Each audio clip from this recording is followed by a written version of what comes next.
മനുഷ്യൻ അവഗണിക്കുന്നിടത്ത് ദൈവത്തിന്റെ ഫേവർ നമ്മളെ പരിഗണിക്കും.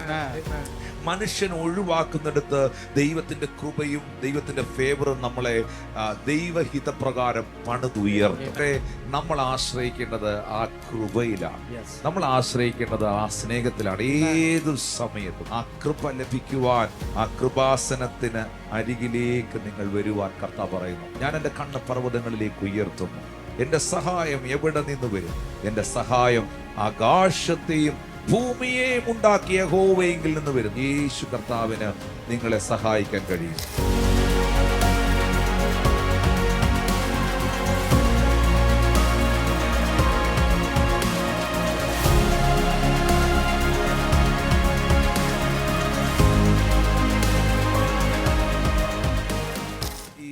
നമ്മൾ ജീവിക്കേണ്ടത്, നമ്മൾ നിൽക്കേണ്ടത്, നമ്മൾ മുന്നോട്ട് പോകേണ്ടത്, നമ്മൾ എക്സ്പീരിയൻസ് ചെയ്യേണ്ടത് ദൈവത്തിൻ്റെ കൃപയിൽ ആശ്രയിക്കണം. ഈ ഗോഡ്സ് ഫേവറിന്, ഈ കൃപയ്ക്ക് ചില പ്രവൃത്തികളുണ്ട്. ദൈവത്തിൻ്റെ കൃപ ഒരു മനുഷ്യൻ്റെ മേളിൽ ഉണ്ടെങ്കിൽ, ദൈവത്തിൻ്റെ കൃപ ഒരു ശുശ്രൂഷയിൽ ഒരു പരിധി വിട്ട് ആഴമായിട്ട് ആ ഫേവർ, ആ ഗ്രേസ് ഉണ്ടെങ്കിൽ ആ വ്യക്തി ഒരു സക്സസ്ഫുൾ പേഴ്സൺ ആയിരിക്കും. ദാവീദിന്റെ മേളിൽ ആ കൃപയുണ്ടായിരുന്നു, ആ ഫേവർ ഉണ്ടായിരുന്നു. അതുകൊണ്ട് ബൈബിൾ പറയുന്നു, ദാവീദ് ചെന്നെടുത്തൊക്കെയും യഹോവ അവന് ജയം നൽകി. ജോസഫിന്റെ മേളിൽ ആ ദൈവത്തിന്റെ ഫേവർ, ആ ദൈവത്തിന്റെ കൃപയുണ്ടായിരുന്നു. വേദപുസ്തകം പറയുന്നു, ജോസഫ് കാരാഗൃഹത്തിൽ ചെന്നു, കാരാഗൃഹത്തിന്റെ ലീഡറായി. ജോസഫ് ആ രാജ്യത്തിൽ വന്നു, ആ രാജ്യത്തിന്റെ പ്രഥമ പുരുഷനായി. മനുഷ്യൻ ജോസഫിനെ, സഹോദരങ്ങൾ ജോസഫിനെ പുറകിലാക്കാൻ നോക്കിയെടുത്തെല്ലാം ദൈവത്തിന്റെ കൃപയും ദൈവത്തിന്റെ ഫേവറും ജോസഫിനെ മുമ്പിൽ കൊണ്ടുവന്നു. ദൈവം ഒന്നാം സ്ഥാനത്തേക്ക് കൊണ്ടുവന്നു. നോഹയ്ക്ക് യഹോവയുടെ കൃപ ലഭിച്ചു. നോഹയ്ക്ക് യഹോവയുടെ കൃപ ലഭിക്കുമ്പോഴാണ് ആരുടെയും ഉള്ളിൽ തോന്നാത്ത ആശയം നോഹയുടെ ഉള്ളിൽ വരുന്നു. നോഹ പെട്ടകം പണിയുന്നത്. ദൈവത്തിന്റെ ആലോചന പ്രകാരം ആ പെട്ടകം പണിത് തൻ്റെ കുടുംബത്തെ, ദേശത്തെ രക്ഷിക്കാൻ വേണ്ടിയാണ് ചെയ്തത്. പക്ഷെ ദേശം അത് ഏറ്റെടുത്തില്ല. നോഹയും കുടുംബമായ 8 പേർ പെട്ടകത്തിൽ കയറി രക്ഷ പ്രാപിക്കുന്നത്. അപ്പോൾ ദൈവത്തിന്റെ കൃപ, ദൈവത്തിന്റെ ഫേവർ എന്ന് പറയുന്നത് നമ്മളെ മറ്റുള്ളവരിൽ നിന്ന് വ്യത്യസ്തരാക്കി മാറ്റുന്നതാണ്. ദൈവത്തിന്റെ ഫേവർ എന്ന് പറയുന്നത് ദൈവത്തിന് എന്നോടുള്ള സ്നേഹമാണ്. അതിനപ്പുറത്തൊരു വാക്ക് എനിക്ക് പറയാനില്ല. ദൈവത്തിന്റെ ഫേവർ ഒരാളുടെ മേളിലുണ്ട്, അല്ലെങ്കിൽ ദൈവത്തിന്റെ ആ കൃപ എന്നിലും നിങ്ങളിലും വെളിപ്പെടുത്തിയെങ്കിൽ, ആ കൃപയാലാണ് നമ്മൾ രക്ഷിക്കപ്പെട്ടത്.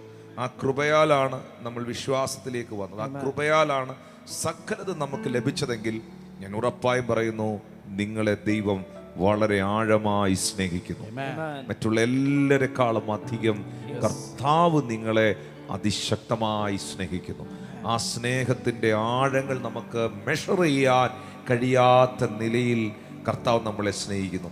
ഈ ദൈവത്തിന്റെ ഫേവറിനുള്ള ഏറ്റവും വലിയൊരു പ്രത്യേകതയാണ്, നിങ്ങൾ കാറ്റ് കാണത്തില്ല, മഴ കാണത്തില്ല, പക്ഷെ താഴ്വര വെള്ളം കൊണ്ട് നിറയും. യേശു കർത്താവ് പറഞ്ഞു, ഞാൻ വിതയ്ക്കാത്തത് കൊയ്യുകയും വിതറാത്തത് വാഴുകയും ചെയ്യുന്നവനെന്ന് നിങ്ങൾ അറിയുന്നില്ല. നമ്മൾ എടുക്കുന്ന എഫേർട്ടുകൾക്കപ്പുറമായി ദൈവത്തിന്റെ കൃപ നമ്മളെ സഹായിക്കും. നമ്മൾ എടുക്കുന്ന ശക്തിക്കപ്പുറമായി ദൈവത്തിന്റെ ഫേവർ നമ്മളെ പരിഗണിക്കും. ഈ മനുഷ്യൻ അവഗണിക്കുന്നിടത്ത് ദൈവത്തിന്റെ ഫേവർ നമ്മളെ പരിഗണിക്കും.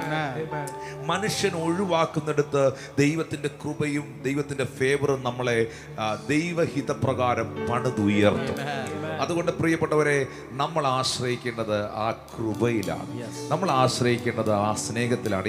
ഏതു സമയത്തും, പ്രിയപ്പെട്ടവരെ, ഏത് സമയത്തും ആ കൃപ ലഭിക്കുവാൻ, ആ കൃപാസനത്തിന് അരികിലേക്ക് നിങ്ങൾ വരുവാൻ കർത്താവ് പറയുന്നു. എന്തിനു വേണ്ടിയാണ്? നമുക്ക് ഒരു യേശുവുണ്ട്, നമുക്കൊരു കർത്താവുണ്ട്. അവനെ കുറിച്ച് രേഖപ്പെടുത്തിയിരിക്കുന്നു, അവൻ നമ്മുടെ സഹായകനാണ്, അവൻ നമ്മെ സഹായിക്കുന്നവനാണ്. ഞാൻ എൻ്റെ കണ്ണ് പർവ്വതങ്ങളിലേക്ക് ഉയർത്തുന്നു. എൻ്റെ സഹായം എവിടെ നിന്ന് വരും? എൻ്റെ സഹായം ആകാശത്തെയും ഭൂമിയെയും ഉണ്ടാക്കിയ യഹോവയിൽ നിന്ന് വരും. എനി സിറ്റുവേഷൻ ദൈവത്തിന് നിങ്ങളെ സഹായിക്കാൻ കഴിയും. നിങ്ങളൊരു വലിയ സാമ്പത്തിക പ്രശ്നത്തിലൂടെ പോവുകയാണ്, ബ്രദറെ, സിസ്റ്ററെ, നിങ്ങളൊരു വലിയ സാമ്പത്തിക പ്രശ്നത്തിലൂടെ പോവുകയാണോ? എബ്രായർ 2:18 പ്രകാരം ഞാൻ നിങ്ങളോട് പറയുന്നു, ആ വിഷയത്തിൽ ദൈവത്തിന്, യേശുവിന് നിങ്ങളെ സഹായിക്കാൻ കഴിയും. നിങ്ങളുടെ കുഞ്ഞുങ്ങൾ കുഞ്ഞുങ്ങൾ ഈ ലോകത്തിൻ്റെ വഴിയിൽ സഞ്ചരിക്കുകയാണ്. നിങ്ങളുടെ കുഞ്ഞുങ്ങളെ മടക്കി കൊണ്ടുവരുവാൻ, അവരെ ദൈവകൃപയിലേക്ക് നയിക്കുവാൻ പരിശുദ്ധാത്മാവിന് കഴിയും. യേശുവിന് അവരെ സഹായിക്കാൻ കഴിയും. നിങ്ങൾ വളരെ കൺഫ്യൂസ്ഡ് ആയിട്ടിരിക്കുന്ന ഒരു സാഹചര്യത്തിലാണ്. ആ തീരുമാനം എടുക്കാൻ കഴിയാതെ, എന്ത് ചെയ്യണമെന്ന് അറിയാൻ കഴിയാതെ, അതെങ്ങനെ ചെയ്യണമെന്ന് അറിയാൻ കഴിയാതെ, അതിനെങ്ങനെ സ്റ്റെപ്പ് വെക്കണമെന്ന് അറിയാൻ കഴിയാതെ നിങ്ങൾ വളരെ കൺഫ്യൂസ്ഡ് ആയിട്ടിരിക്കുന്ന ഒരു വ്യക്തിയാണെങ്കിൽ, സ്നേഹത്തോടെ വചനത്തിലൂടെ പരിശുദ്ധാത്മാവ് നിങ്ങളോട് പറയുന്നു, ദൈവത്തിന് ആ വിഷയത്തിൽ, യേശു കർത്താവിന് നിങ്ങളെ സഹായിക്കാൻ കഴിയും.